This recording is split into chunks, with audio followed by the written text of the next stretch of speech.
Okay, I'm back. I'm back. Hopefully, you can hear me now. Technical issue. I don't know why the sound failed, but there we go. This is another radio podcast thing here, Revelator Alpha, live reaction to what's going on. I'm going to be talking a little bit about sports, what I've been up to, biking news, motorcycle sports, anything really. So let us know where you are. If you can hear me, I got the chat open. I can see what's going on there. How come no sound? I don't know what happened in the last little bit. It was working before. I was doing my testing, then all of a sudden it just suddenly failed. Well, there we go. That's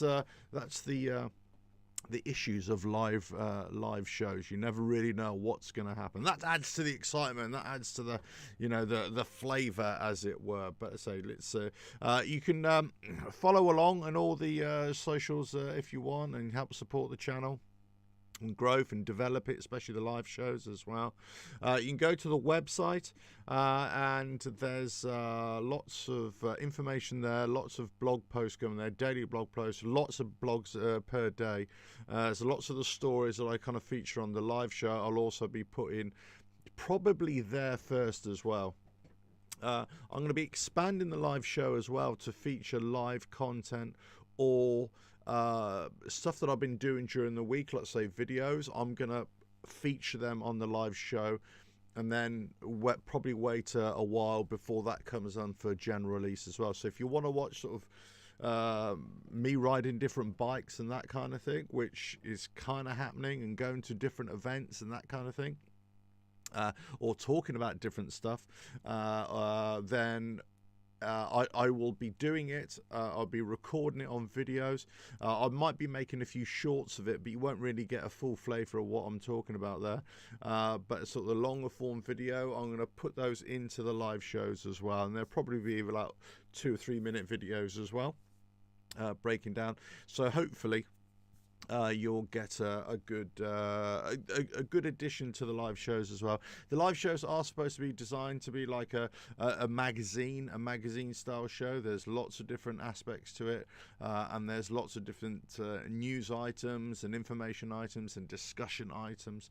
I do want to expand it out to cover a wider range of subjects as well. So as I say, it is a kind of a radio podcast thing about motorcycling interest, sporting interest, just general interest as well. Whatever you want to talk about.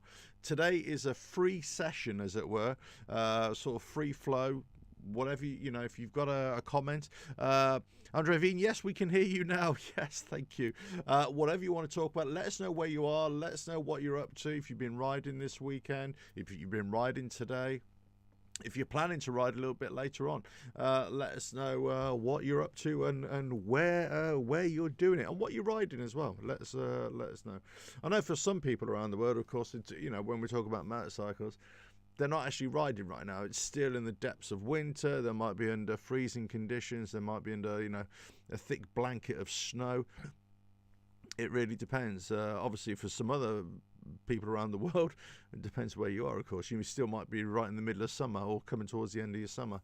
So it's I'm always fully aware of that, that we're not all the same around the world. Of course, we've got different seasons and different riding conditions and everything like that.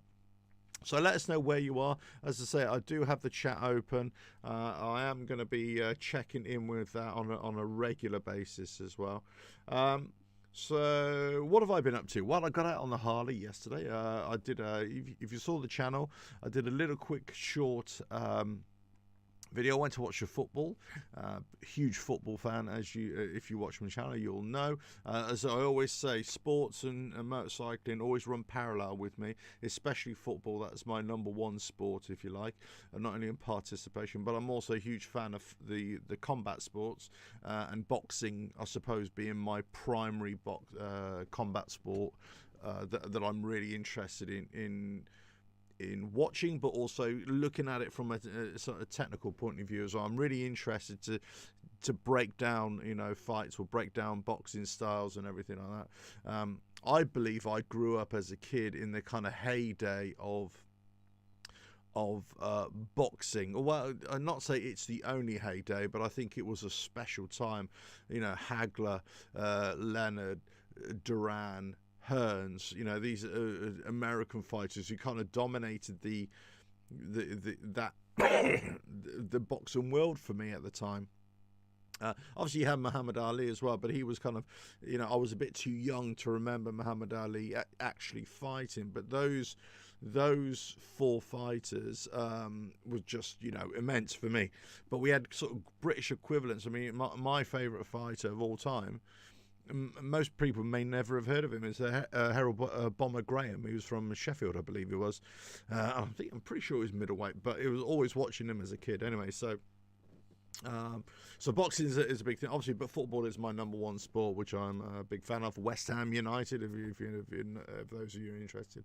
But obviously, from a sporting side, that's one thing. I love motorcycle sports, and I love motorsports in general. But I wouldn't say I'm a huge fan. I like to go and watch it from time to time, but I wouldn't say I'm a big MotoGP fan or as in going to watch it, like MotoGP or World Superbikes or even things like motocross.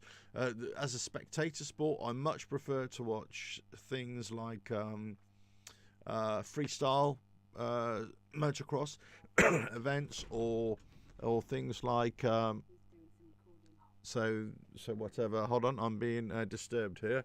Oh no, I'm being invaded by the masses. Right, okay. So it's so I like freestyle motocross, that kind of thing. But if I was really to say as a spectator sport or motorsport, then it would be trials bike riding, and that's what I really like. Indoor trials bike riding. Tony Bow, which I've said before, I think he's probably the greatest sportsman of all time. Regardless of, because you just got to go by record. You can only say somebody's a GOAT if you're comparing people from different sports. When you put the medals on the table, as it were, and the medals on the table, basically, hey, guess what? He's got the greatest amount. So, I think he's just amazing player. I mean, motocross, I like motocross, but if I was to go to a track, then I'd probably go to British Superbikes. I'm really into that kind of thing. I used to go to a bit of racing years ago when I was a kid, a bit. And the problem with motorcycle racing on big circuit motorcycle racing is this for me, is that you don't get to see the action. You only get to see a small portion of the action. Whereas if you're watching it on TV, you get to see the whole track. You get to see them duking it out on different parts of the track. Whereas for me, going as a spectator sport, and I know I probably, people don't like me saying that from a motorcycle sports point of view, but it's a bit, that's the way I feel, just I don't get a good view of the whole thing. But there we go. So I'm just watching the football as we are here right now. So it's a Leeds against Man United. It's a 0-0 right now if you're into your football. But this is really interesting for me to watch. I don't support these two teams, of course, but Leeds are very close to where we are in the Premier League standings. We're not doing very well this season. Neither are they. And I'm hoping that they lose purely.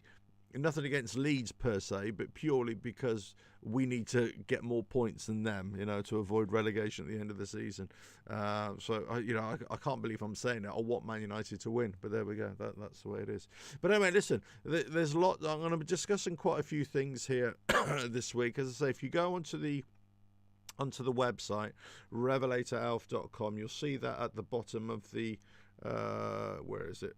At the bottom of the ticker here somewhere, revelatoralf.com, just coming up there right now. There's lots of blogs now. I've sort of restarted the blogs page as individual blogs, and not just the videos from the channel or the YouTube channel.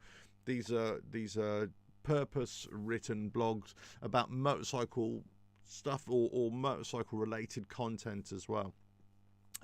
So if you're interested in that kind of stuff, definitely go there. Definitely go read those. As I say, the daily blogs are coming out, daily, and multiple blogs as well. And as I say, I find writing those a lot easier for me to do that, because I can do that whilst I'm on the road, or I can do that whilst I'm doing something else as well. I've got a quick 10 minutes somewhere. I hear a story and I can bash out a quick blog post. They're part information, part opinion. I suppose this is what all my videos are about. They're part information, part opinion.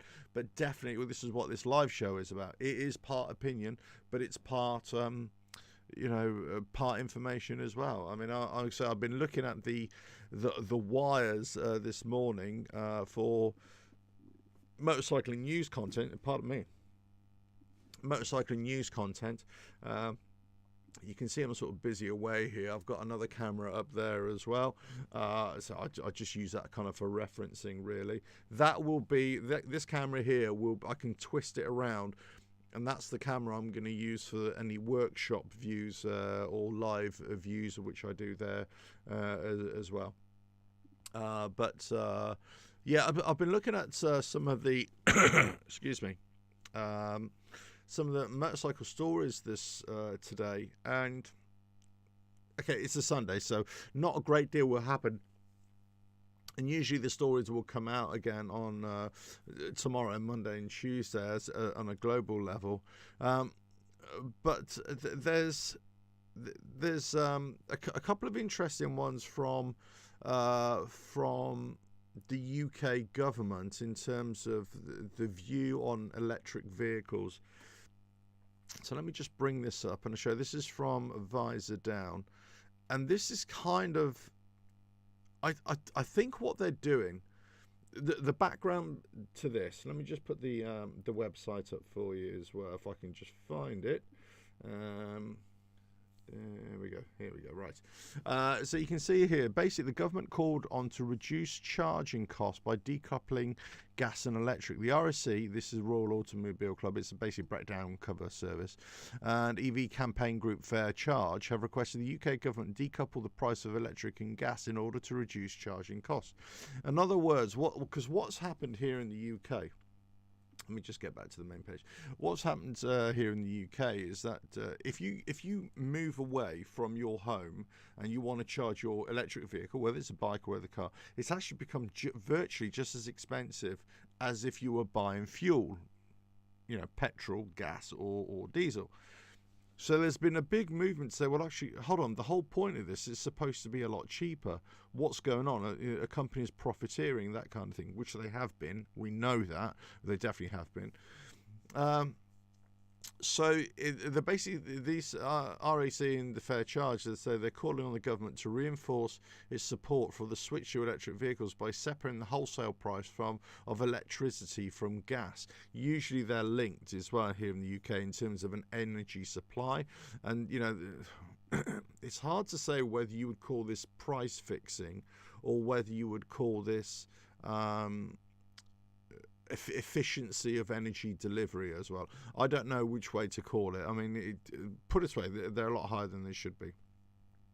And then basically they're saying electric prices continue to be set by global prices of gas, which has increased electricity bills and possibly affected the enthusiasm of motorists to switch to electric motorcycles and cars due to the much higher charging costs, says the RAC. It's not only that. This is the problem. It's not only that. As I've discussed in previous live shows and videos as well, what is really affecting the mass expansion into the EV motorcycle world or car world is that it has to be there has to be a huge investment into the infrastructure of the electric charging facilities, that kind of thing. So, and that's not a green solution. There's not a green solution where you can say, well, this is the best way forward. Well, when the price of electricity to charge your bike or car is really high away from your home, the price in general has gone up through inflation, but also, they're saying, well, people are going to stop buying it if it's too expensive. Regardless of what the government wants, they want to make everybody have they want to have everybody to switch to electric vehicles by 2035 in terms of buying new vehicles.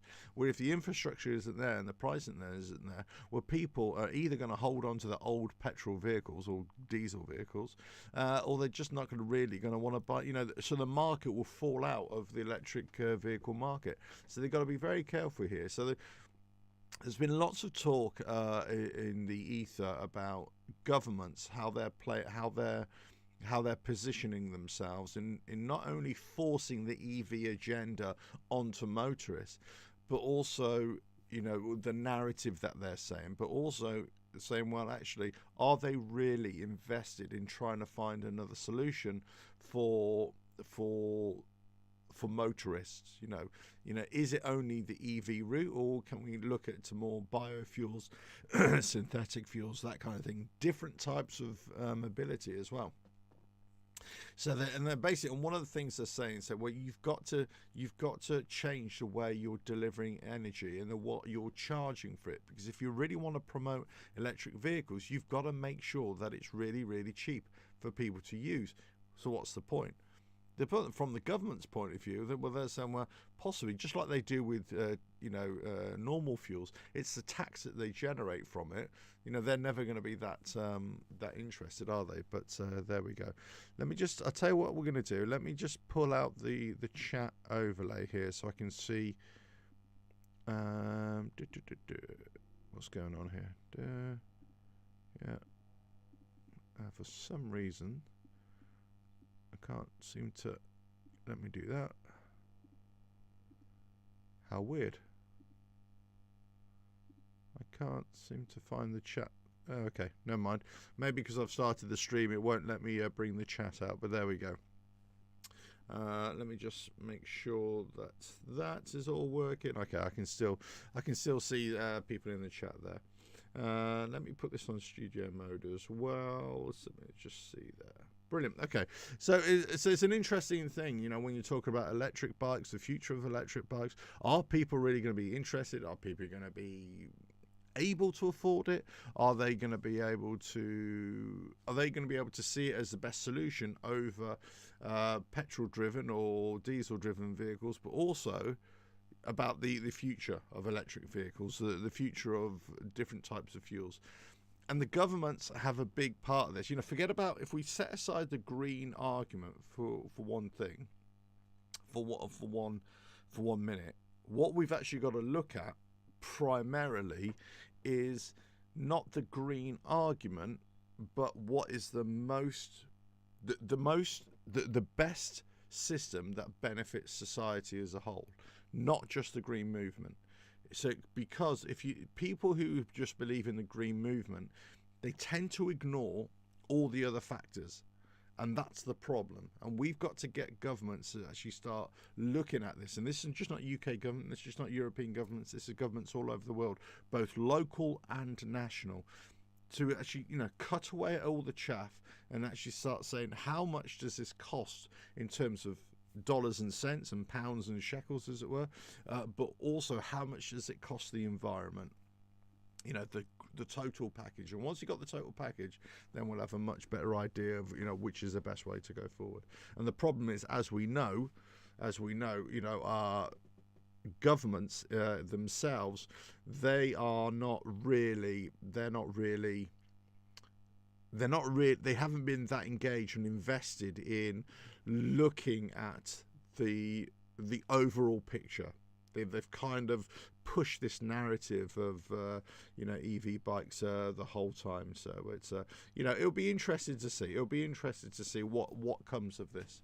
But anyway, so that was one of the stories that came out. I thought the problem with this is it's going to be an ongoing story. It's always going to be there. It's always going to be talked about, and the more as time goes by, it's going to be more acute. People are going to be talking about it. People are going to be asking questions a little bit more. Manufacturers are already starting to ask questions as well. So it's an interesting. I think it's an interesting thing here. Watch your space. That's all I can say. Watch your space. And lots of people say, "Well, this doesn't affect me." And I suppose it depends how old you are as well. It really depends if this is really going to be anything that relates to you, because it may not relate to you, because you might be of a certain age, let's say my age, and you say, well, actually, I can hold out for another 20 or 30 years, on,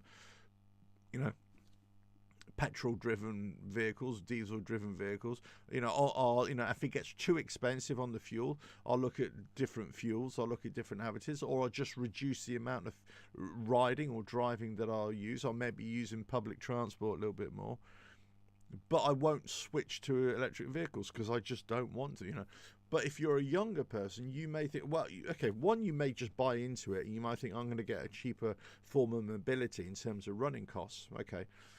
But the other thing is, you might be a younger person who's actually just wants to, get into that way, and that's going to be your only option as well. So I think it depends on the generation, it depends on your age group and what's going to happen. We're in this huge transition right now, aren't we? And we're going to be in this transition period for the next 15, 20 years or so, something like that, in terms of electric vehicles in general. But they are expensive, aren't they? That's the problem. Until they're mass produced, and in terms of them actually being as much value and as much benefit as other vehicles are, then you've got to question. Right now, you've got to love the idea of having a vehicle that's environmentally friendly in terms of running costs. But is it the best vehicle for you and I don't know. The simple answer is I don't know. I don't know if it is the right answer, the right vehicle. I just don't know. I really don't know. But there we go. Right. So this chat is still open. Hopefully you can hear me. Hopefully everything is all coming through all okay. And anyway, so Sunday is a bit of a funny one, isn't it? There aren't many stories. There aren't many brand new news items coming out as well. I mean, I've got this coming week. I've got I'm out on a bit of a long ride tomorrow. I've got to go and do a bit of business. You know what I mean? Do a bit of business somewhere. So I'm gonna pop on the bike and get out there and do it. Yes, where are we? Yesterday, I did a little short video. I went to watch a football, my team, West Ham, and at the London Stadium we're playing Chelsea. But basically, what I did, I got on my bike. And it's only me. I usually take my son with me. So this time I just rode my bike to the station, free parking, parked outside, locked everything up, hopped on the train, went across London, got to the game. I had a bit of pie and mash beforehand. Overdid it on the pie and mash. I got to say, I felt really stuffed the whole day. And watched the game. Yeah, got a decent result. Came back, then went out last night and went to watch a film at the Pictures. What's it called? Knock at the Door, the M. Night Shyamalan new film. Yeah, it was all right. I was just expecting a real massive twist at the end, but it didn't really come. Well, I suppose the twist was there, but it was a bit lackluster anyway. But I thought the film was great. It was really good up until the end. I was kind of wondering what was going on really. Then I got back. Then I was watching a bit of the boxing last night. So a great fight card last night. Adam Azim against Reyes last night, and Azim won at Wembley Arena. But on the undercard, what was really good, the undercard was Vidal Riley. He's cruiserweight. I think he's cruiserweight, isn't he? But he got a win, TKO knockout. Cut his opponent. Taj on the left eye as well. He got a decent, and he's one of he trains at the West Ham Boys gym as well. And he's got a really big YouTube channel as well. So he's a proper boxer, but he also, as he's YouTube, he knows quite a few people in the YouTube world as well, and he does a bit of that crossover boxing, as in terms of commentary, for the YouTube boxers, social media boxers, that kind of stuff that's kind of gaining prominence. But yeah, he's decent. He's a good fighter, Vidal. There's no doubt. But the other fight was, Taj, he was coming up against. He was aggressive. He was coming in, but I thought Vidal took the first round, and the point I wanted to make about this fighter, right, is that sometimes you watch somebody who's fighting, then in their post match, their post fight chats and the way they're talking, they're kind of saying the same thing, and it doesn't always match what you see, them fighting. But what he was saying in the post match, and with basically, I love the way he was talking, because he's basically saying that got a lot to learn. I've got to not necessarily jump forward into the fights that people want me to fight. I've got a lot to learn, all this sort of stuff. But it's how he was dissecting, how he was acknowledging in the fight. He was getting caught a couple of times, and he was saying, right, I've got to stop making mistakes here and everything. And I really liked the way he was just sort of breaking down in his own fight in his mind, and he was actually doing it as he was fighting as well. So I thought it was really good. I said, watch out for this guy. So if you're into fighting combat sports, if you're into boxing, it's a name for the future. He's coming up the rankings in the British boxing scene. I'm sure we're looking at a British title soon, maybe even Europeans, and down the road.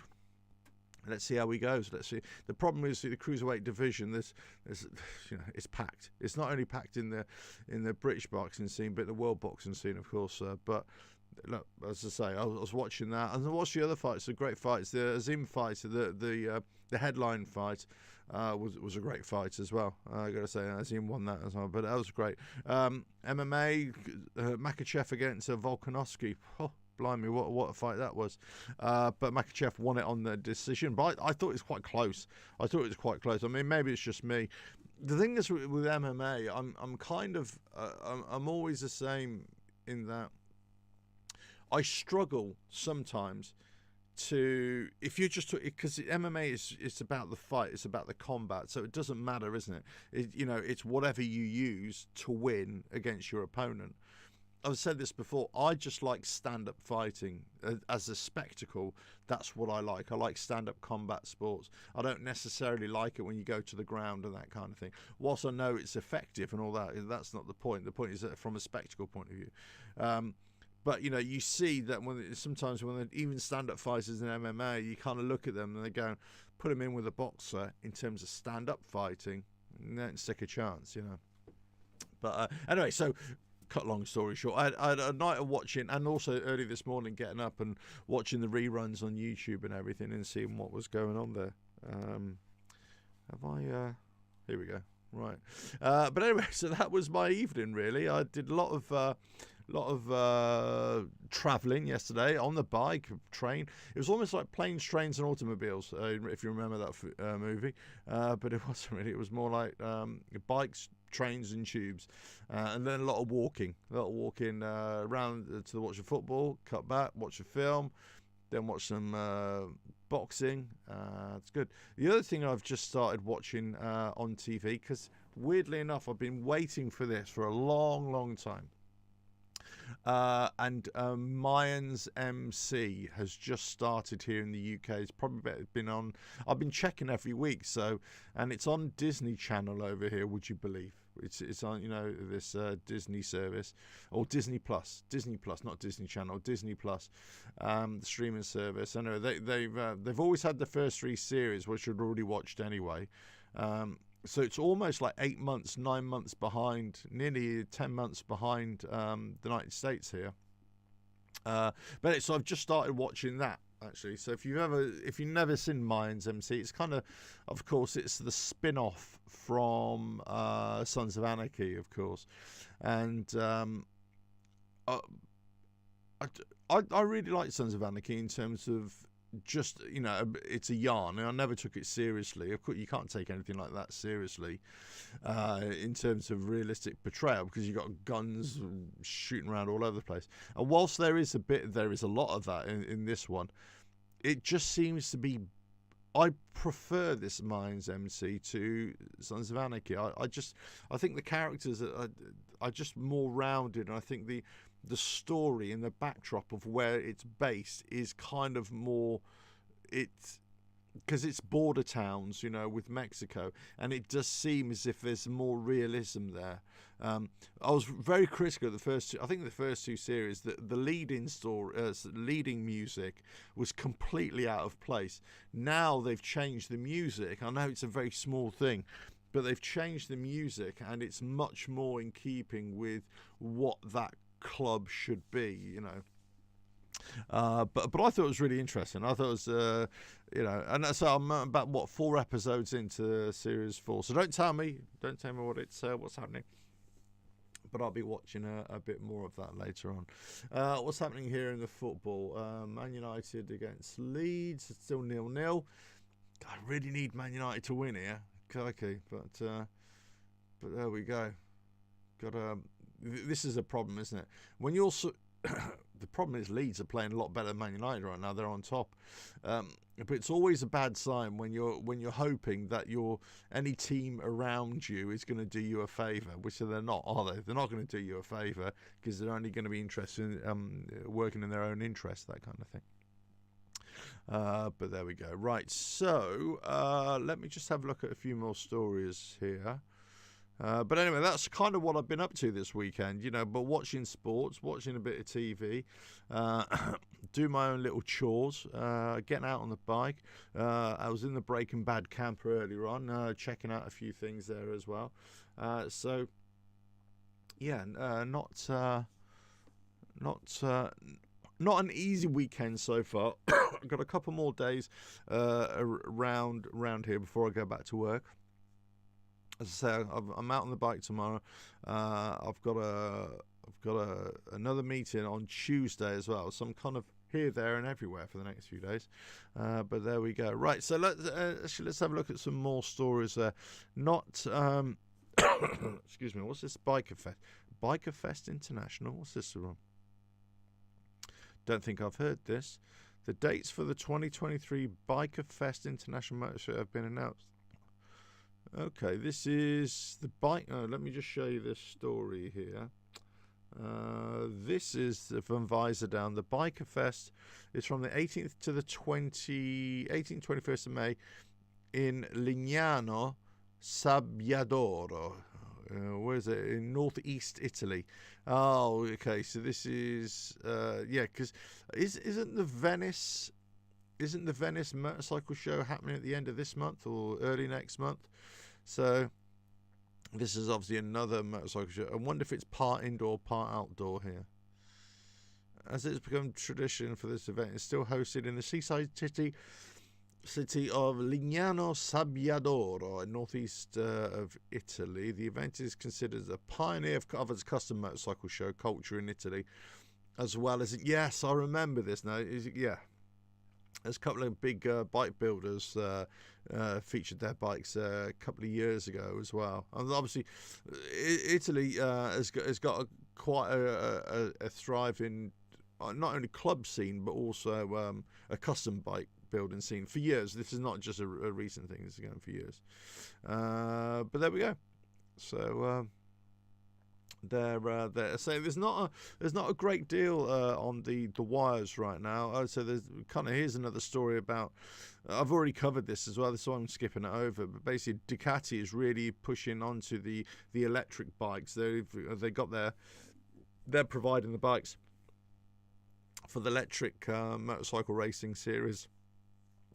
They're also releasing bikes as well, in the future electric bikes as well. So they're heavily involved in the future of electric sports bikes as well. And that, you've got startup companies like Damon, who've got like a Hyper, I think it's called a Hyper Fighter or something like that. Really high powered motorcycles, electric motorcycles, obviously huge amount of money for those.